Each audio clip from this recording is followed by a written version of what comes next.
Good afternoon. Thank you for joining us for our Mulberry Talent Partners career conversation. I'm Laura back with Mulberry Talent Partners. Going to give everyone just here maybe 30 more seconds to log in as people slowly start to trickle in. All right, I think we can go on ahead and jump right in. So again, I'm Laura. I'm the marketing director at Mulberry Talent Partners. We are a full service recruiting and temporary staffing boutique agency headquartered in Portland, Oregon. We specialize in human resources, professional and financial office, payroll and operations positions for direct hire, temp to hire, and contract positions. If you're new to Mulberry, welcome. We're so glad to have you here. I would encourage you to check us out online at mulberrytalent.com, where you can look back at all of our previously recorded career conversations, which we launched in April of this year. And we also have our job board there. And as of this week, we are in full fall swing in terms of career opportunities. So be sure to check us out. We update that almost every day. Quick introductions here. We are joined by our fabulous founder, Lauren Francis. Lauren founded Mulberry Talent Partners in 2017. She is a longtime entrepreneur and talent acquisition guru here in the Portland area. And we are so pleased to welcome Dalena Bradley. Dalena is an accomplished job interview coach and career marketing specialist who today will be sharing the skills and techniques to help job seekers put their best foot forward in the interview process, which we all know can be very daunting. So without further ado, I will pass it over to Lauren and Dalena, but I also wanted to add, we want this to be as interactive as possible. So go on ahead and use the Q&A function here on Zoom, and we will interject those questions during the conversation, and then we'll also save some time at the end. So without further ado, Lauren and Dalena. Good afternoon, everyone. Dalena, it's a pleasure to have you on today. Last time this is the second time that Dalena has joined us, and the first time was in person, and now here we are, but this is so great. It's so great to welcome so many of you today. Dalena has been she's been part of our circle of referrals and resource for quite a long time, and brings tremendous value to job seekers. So we are just going to, today what we decided, as opposed to sort of a presentation, we thought we'd have a conversation. So we're going to get started on that right now. Dalena, do you have anything you wanted to add? I am just extremely happy to be here, and you and your team do so much. You're so generous with your information with job seekers and career changers, and I'm just happy to be a part of it. So thank you for having me. That's great. Very good. Thank you so much. It's really a passion of ours, so appreciate that comment. So let's jump right into it. How do you advise job seekers to answer the question, why should we hire you over someone else? Right. Well, the first thing I advise is think of an answer. Think of how you're going to answer that before you ever step into the interview, because it will come. It will almost certainly come to you in some fashion during the conversation. And honestly, if you're not asked the question, it's not a bad idea to sort of volunteer that at the end of the interview. But how you answer that, really, when you're asked, the employer is trying to see, how you're going to encapsulate the best of you as it applies to their job. So really make sure that you have listened throughout the interview, that you know that job description, what are the top skills and expertise that it is they're looking for. For instance, if you're coming in to maybe fix a dysfunctional team that's not working very well, well then the why should we hire you, the response to that really needs to be focused on that pain point and how you're going to fix it and what you've done in the past to resolve a similar issue. So pay attention to their pain points throughout the interview, and then your why should we hire you response should be directly aligned with that. Don't fall into the trap of talking about things that don't have high relevancy to the position. So how do you feel about, keeping sort of track of some of these pieces and then being able to reflect on them if that question comes up? Do you feel like it's good advice to bring a notebook and kind of write things down while you're, and not head down and not even looking at the interviewer, but you know what I'm saying? Is that a wise way to, keep the information? 100%. Yeah.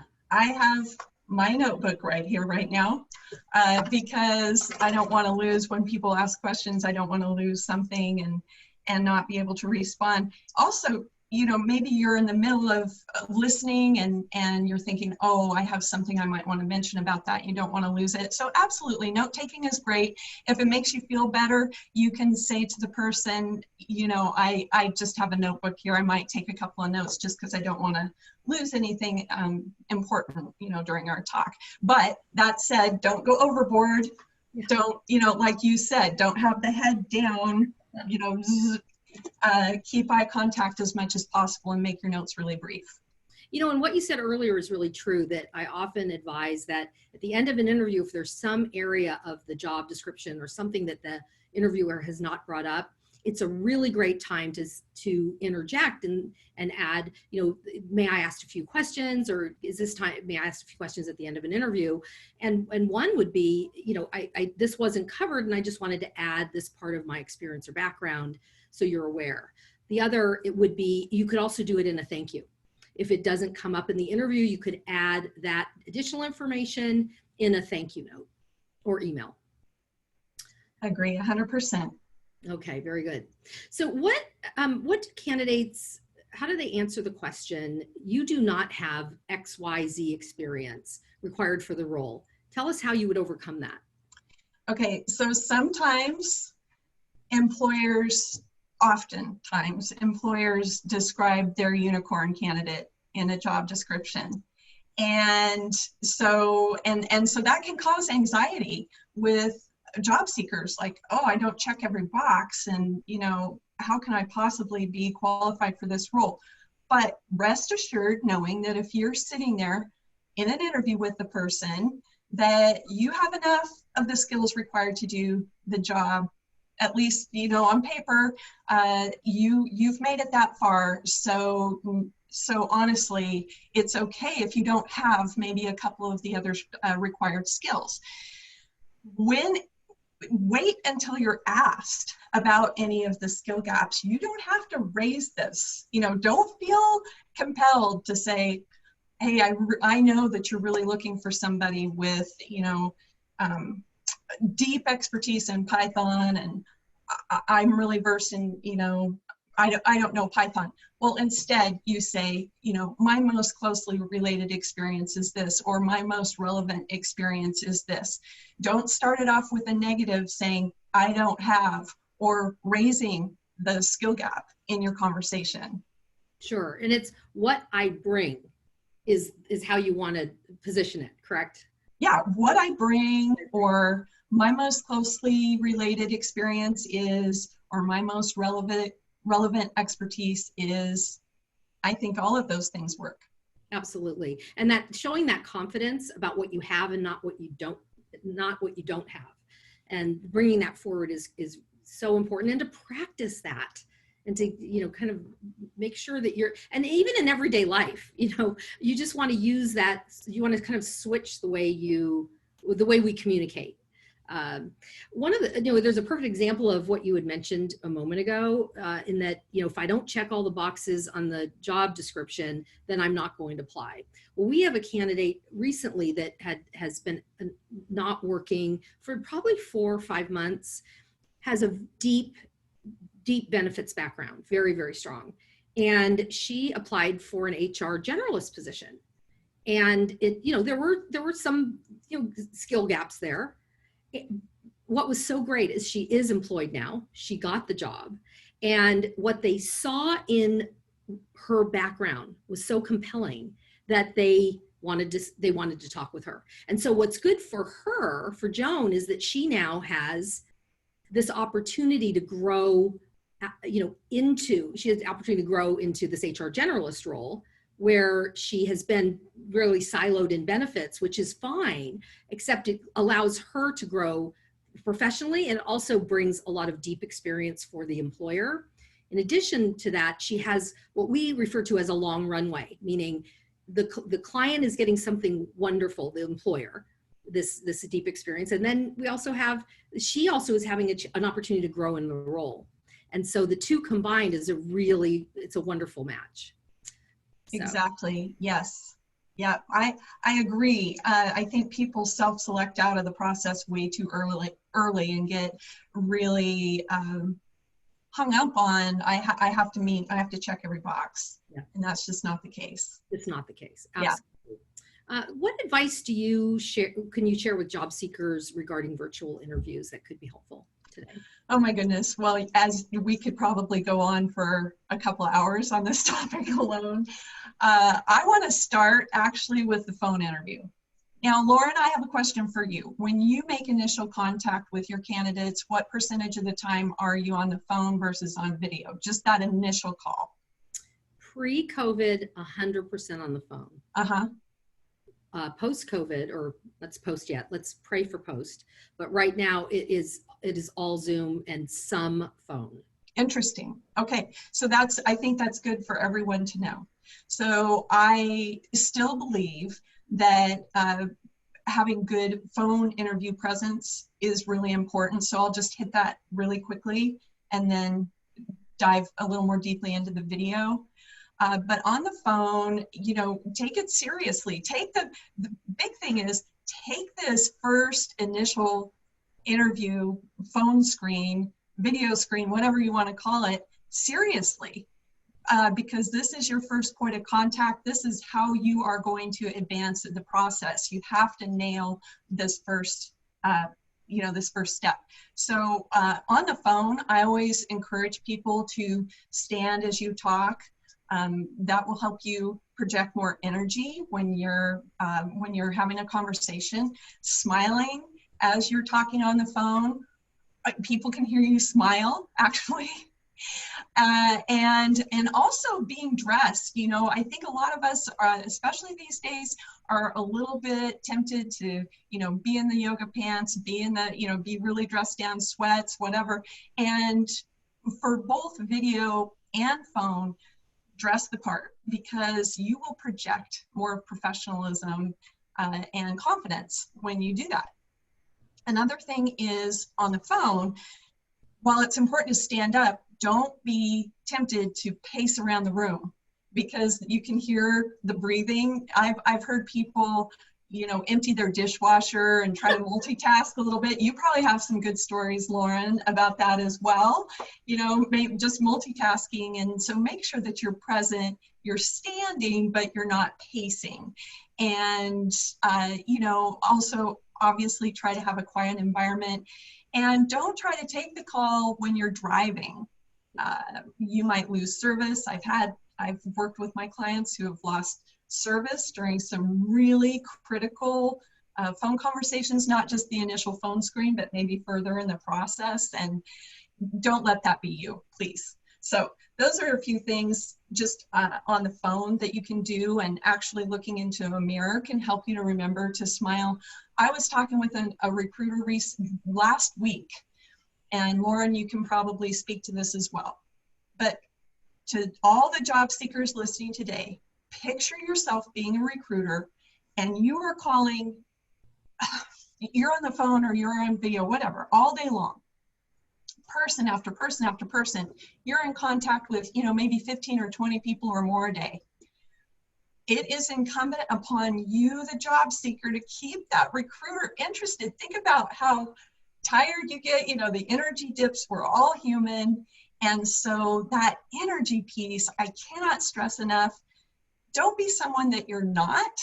To my introverts out there, you don't have to, go crazy and be somebody you're not, but really try to up-level your energy on the phone and on video to keep this poor recruiter interested. They've talked to so many people, and that monotone voice and the lack of energy is really, really hard to, to interact with. And anyway, it just makes a better impression. On the video, one of the things I think we've all been probably much more aware of how to present well on video since COVID, right? You're seeing all kinds of articles and blog posts and everything about it. And so obviously you're going to want your lighting, on par, or on the spot. Being in front of a window is good, natural light and all of that.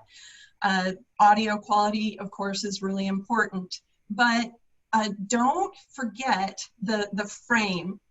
One thing that I've noticed a lot with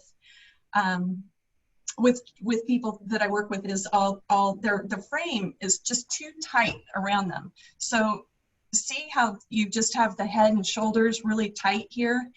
As you're talking, nobody can see your body language or gesturing or anything like that.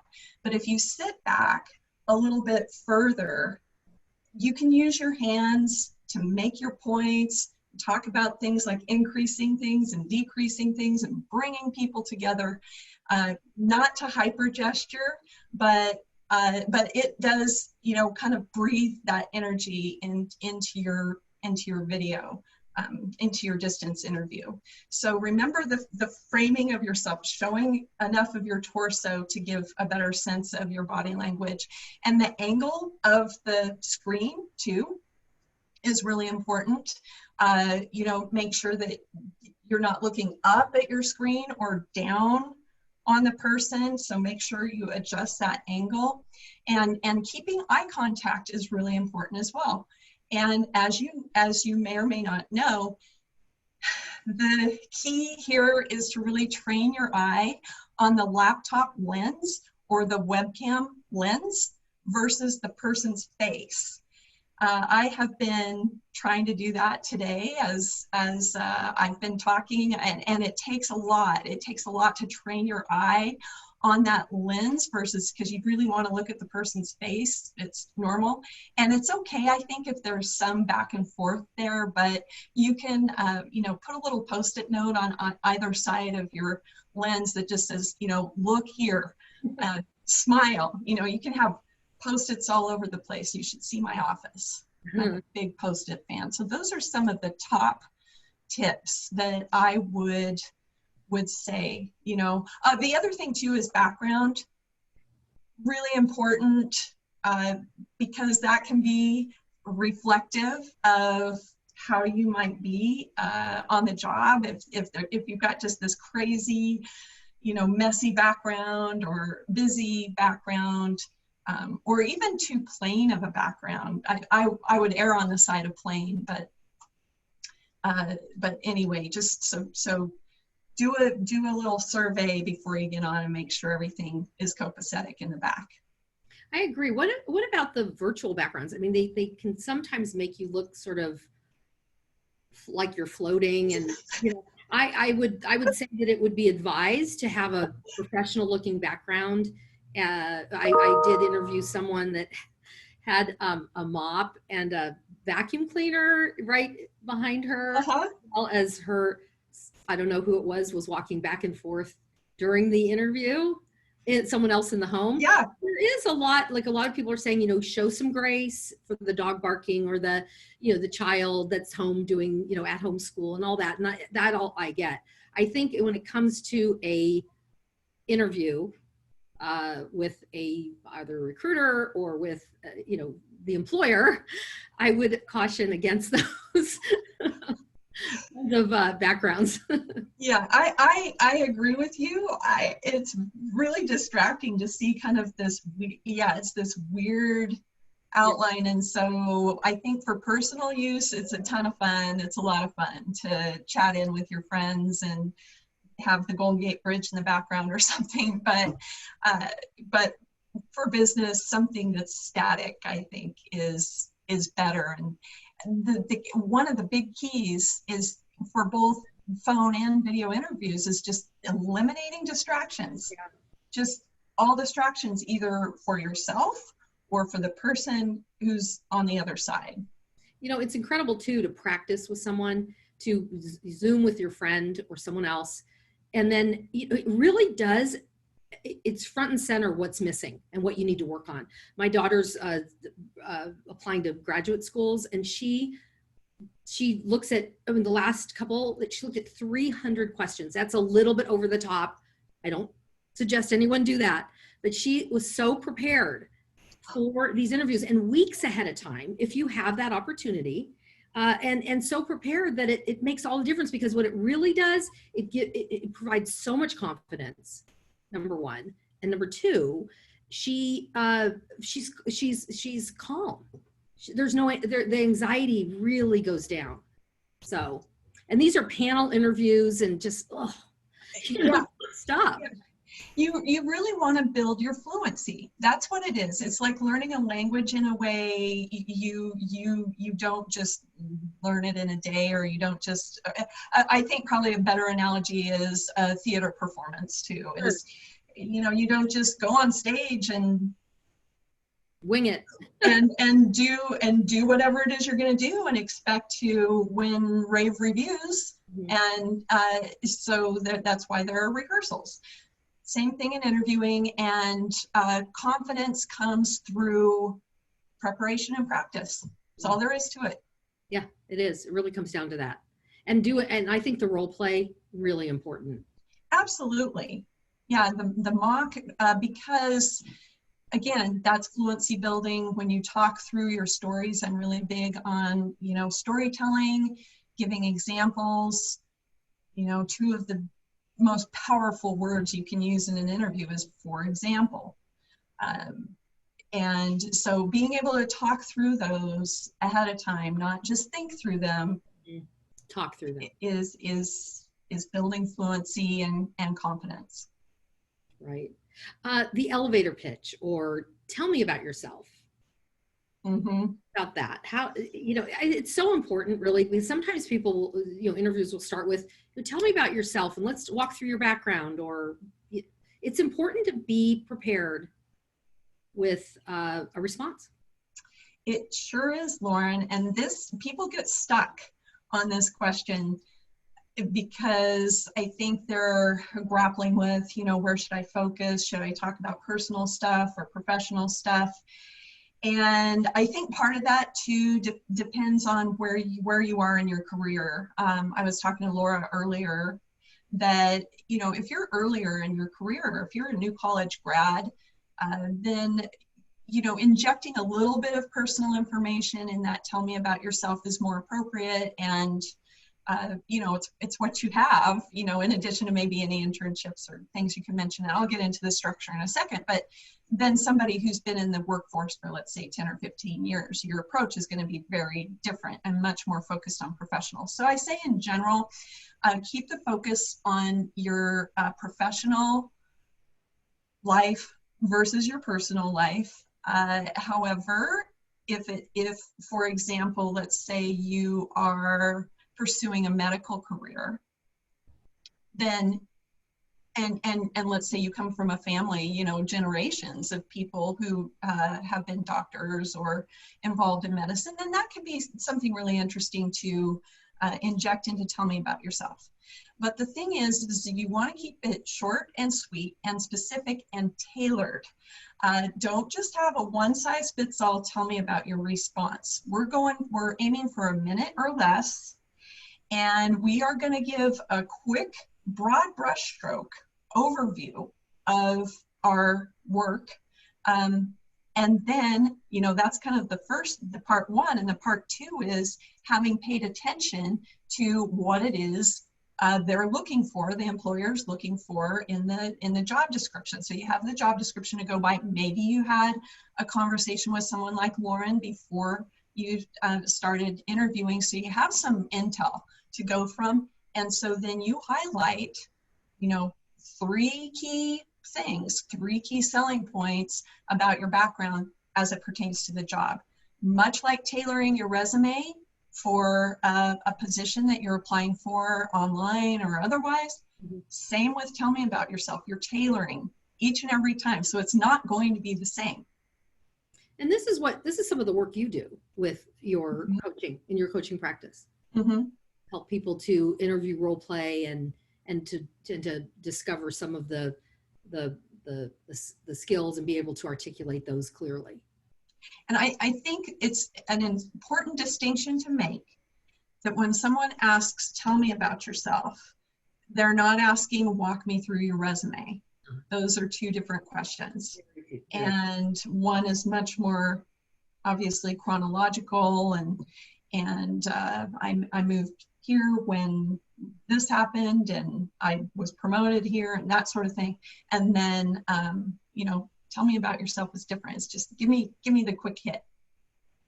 Good. Well, I noticed several hands are raised in chat room. So Laura, let's see what the audience has for us. Sure.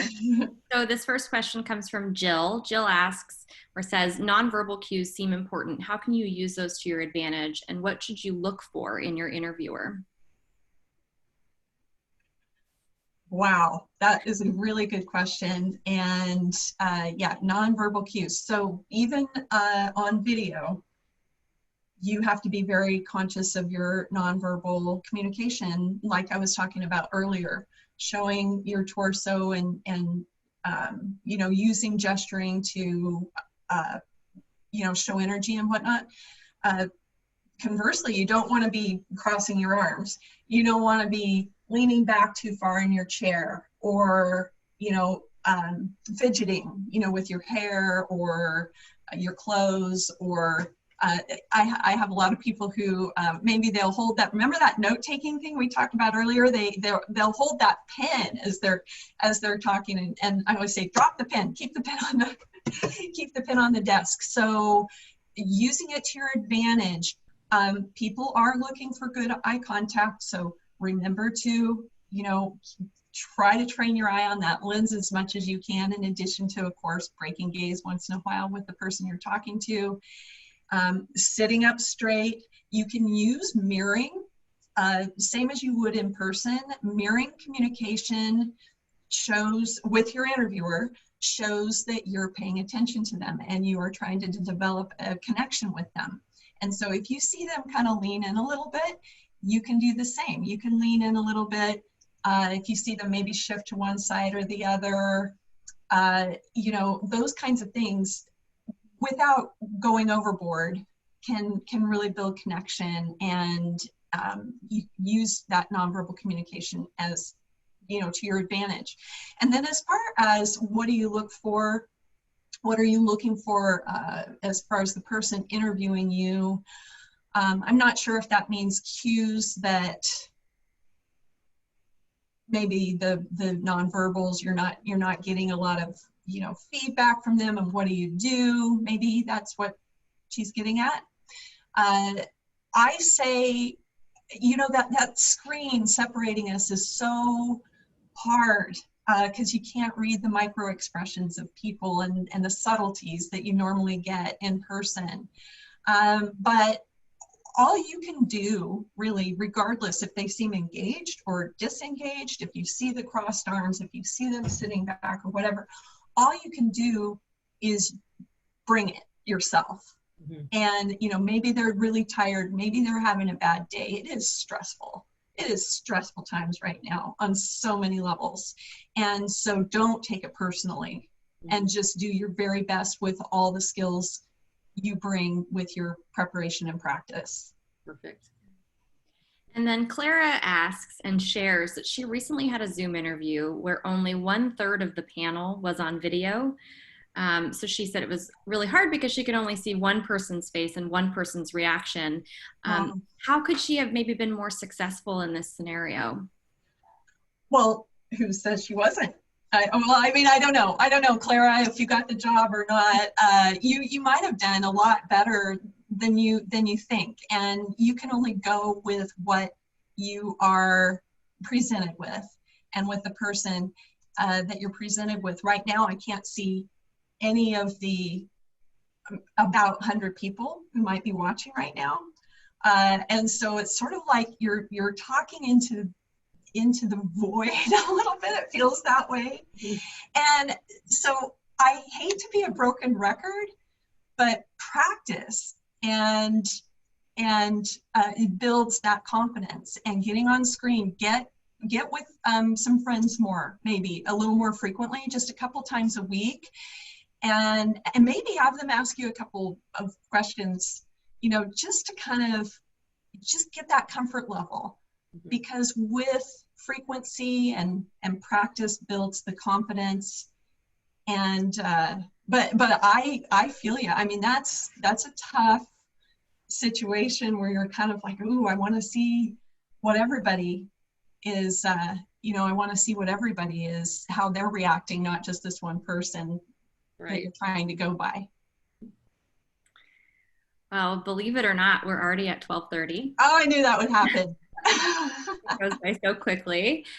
So just a quick note, we have some upcoming career conversations, and we have more planned out for the fall that we'll be sharing in the next week or two. Coming up on September 24th, we have corporate recruiter Robin Dole. She's going to be giving us an inside look at the world of corporate job applications and what that looks like from the other side. And then we are very excited to have Lauren McGoodwin joining us in mid-October. She's going to be discussing her recent book, Power Moves. And then here is just how to stay in touch with Mulberry and with Dalena. We hope that you will connect to us all on LinkedIn, and then email us if you have any questions that came up, and be sure to check out Dalena's website as well. She sends out these wonderful 3 on Thursday job interview tips and other things for your career that I would highly recommend. Can I mention the guide that I talked about? There is, if you go to dalenabradley.com/interview tips, there is a free guide of 25 ways to win over your interviewer. And that also, you also gain access to that 3 on Thursday that you were talking about, Laura. So thank you. Also, Dalena, don't you have a lot of pop-up tips that you share on either LinkedIn or? Oh, yes. Please follow me on LinkedIn, connect with me on LinkedIn. I would love to connect with anybody who is on today. And so send me an invite. I'd love to connect. And then you can follow my feed. I post videos pretty frequently, right. You know, a couple times a month, along with all other kinds of tips and such. So thanks, Lauren, for mentioning that. Absolutely. They're really great because they're short and sweet and effective. So great. So just in closing, thank you for flying with Mulberry today. We know you have a lot of options, and so we really appreciate you joining us, and we hope that you found today to be informative, and we look forward to seeing you on September 4th for our next Mulberry career conversation. Thanks, everyone. Have a good afternoon. Bye, everybody. Bye. Thanks for joining us. Whoops, here we go.